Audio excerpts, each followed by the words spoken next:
Gimana nih? Ya, karena Bung Igor mungkin bacaannya kurang lengkap tentang PKS ya. Kalau kita hitung-hitungan yang kedua, saya melihat Bung Igor kan mengeneralisir bahwa semua partai ini pragmatis. Kalau kami pragmatis sejak di era Pak Jokowi 2014, 2019, ketika kita ditawarkan menteri, maka kami bisa masuk ke pemerintahan. Tetapi karena kami punya idealisme, kami punya memikirkan bagaimana dalam Islam itu maslahat dan madorotnya untuk kepentingan rakyat, kami mengambil pilihan politik berada di luar pemerintahan.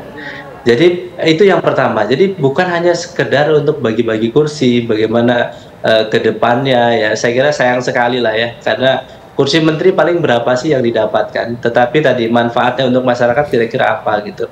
Jadi kalau menurut kami tadi, apakah kontribusi terbaik kita ya untuk masyarakat itu di dalam atau di luar, tentu jadi pertimbangan. Terus yang kedua, saya kira kami menghormati ya ajakan rangkulan kebangsaan ya yang dilakukan oleh calon presiden terpilih bahwa akan merangkul semua pihak, kemudian akan menjadi presiden bagi seluruh rakyat Indonesia. Itu sangat baik ya saya kira. Tetapi ya poinnya tentu kesadaran kita bahwa tidak harus semua ditarik ke pemerintahan, bahwa semua saling menghormati pilihan partai politik baik di dalam maupun di luar pemerintahan, itu sangat penting. Saya kira dengan sikap kenegarawanan pimpinan kita ke depan, mudah-mudahan tadi komit terhadap kita sebagai negara demokrasi, bahwa kebebasan berekspresi, kebebasan masing-masing partai untuk menentukan pilihannya masing-masing, tentu itu sangat penting. Dan bagi kami saat ini ya, silaturahim kebangsaan dengan siapapun, baik yang siap berada di luar pemerintahan atau yang berada di dalam pemerintahan, itu jauh lebih penting ya untuk ke depan daripada sekedar bagi-bagi kue kekuasaan Kalau ke gitu depan. kapan Dan yang keputusannya ini ketiga, untuk musyawarahnya, Kang Pipin? ya tentu kami masih mengkaji ya, komunikasi tetap dijalankan ketika misalnya komunikasi yang terjalin ke depan itu misalnya baik buruknya tadi maslahat madorotnya ke depan apa yang bisa dilakukan. Terus kemudian kalau misalnya saat ini juga dengan PDIP juga kami bangun komunikasi dengan semua pihak, kita tetap bangun komunikasi silaturahim halal bihalal gitu ya. Jadi tidak ada sekat kami untuk bisa berkomunikasi dengan siapapun, termasuk membahas tentang hak angket, peluang hak angket seperti apa. Kemarin ketika Caimin ke DPP PKS juga membahas itu.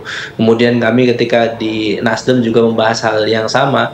Jadi memang prosesnya kan pemerintahan baru ini baru di bulan Oktober nanti. Jadi saat ini kita tentu salah satu poinnya tadi saya harus menyatakan betul apa yang disampaikan Bung Igor, bahwa kita juga saat ini sedang menyiapkan pilkada di seluruh Indonesia, yang kita tentu berharap ya semua partai bahwa kita akan mencari sosok yang terbaik untuk menjadi kader, untuk menjadi calon kepala daerah.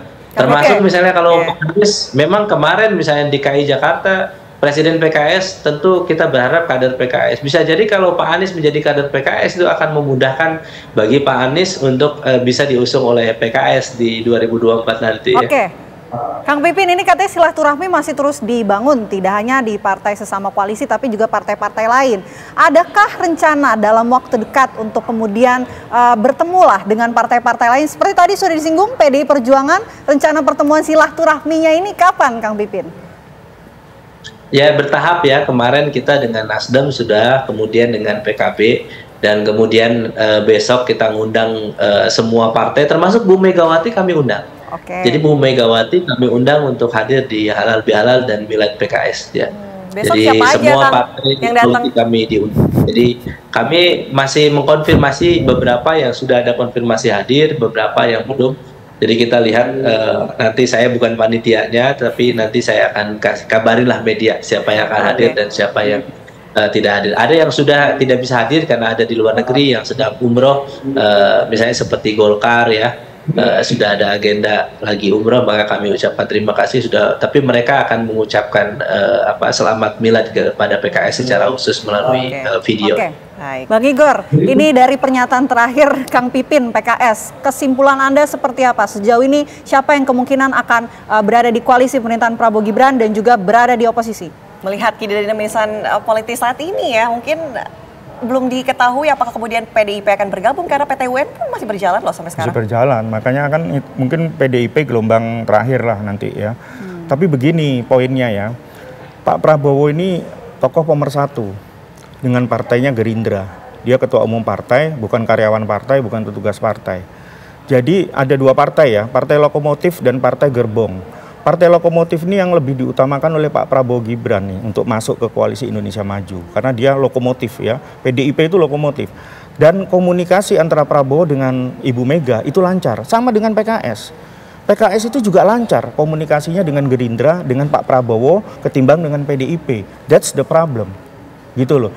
Jadi sebenarnya memang Prabowo ini betul-betul dibutuhkan oleh bangsa ini ya. Saya cobalah, semua akan menyadari itu bahwa selalu ada lack of communication antara PDIP dengan PKS. Platformnya berbeda gitu ya, satu sama lain. Ya bagaimana dia nanti membangun misalnya oposisi segala macam itu bukan sesuatu yang mudah. Itu sebabnya besok PKS mengundang Pak Prabowo silaturahmi dan lain sebagainya. Faktanya memang PKS Gerindra itu memang pernah bekerja sama. Prabowo dengan Ketua Majelis Syuro itu akrab gitu ya.